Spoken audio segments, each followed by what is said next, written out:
Day 833, being Christopher Cruz. So I was just driving and I was just praying over myself. I was just like, I rebuke any kind of spirit of anxiety, fear, regret, guilt, shame, just praying over myself. And I was just declaring freedom of myself. And I just got this realization that the beginning of freedom is the feeling of bondage. The beginning of freedom is the feeling of bondage. The moment you start to get set free, you feel how much you're in bondage. That's the beginning of freedom, is the feeling of bondage. I can feel how much I'm in bondage. I can feel how imprisoned I am by mediocrity and fear and lack of discipline and food and my flesh. Like, I am so imprisoned by it. Like, I am in so much bondage by it. Like, I am in bondage. And you don't know what freedom feels like if you don't know what bondage feels like.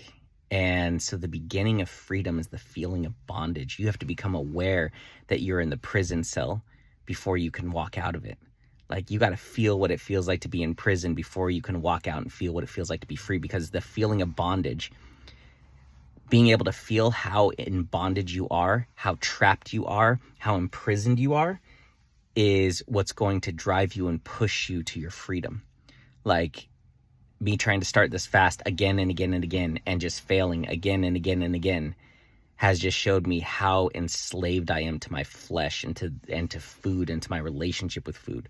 You know, me talking about launching Warriors of God for months and not doing it shows how enslaved I am to mediocrity and smallness and perfectionism and all these different things. You know, me going to sleep late and waking up late shows how in bondage I am, how enslaved I am to sleep. And you know what my flesh desires? It's just like, I am just the feeling of bondage. Like, I am so imprisoned. I'm so imprisoned.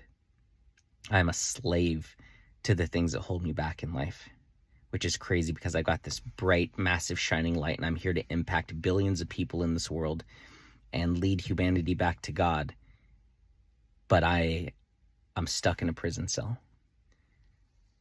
The truth is, though, the Bible says that Jesus set us free for us to be free. So stand firm and do not return to the yoke of slavery.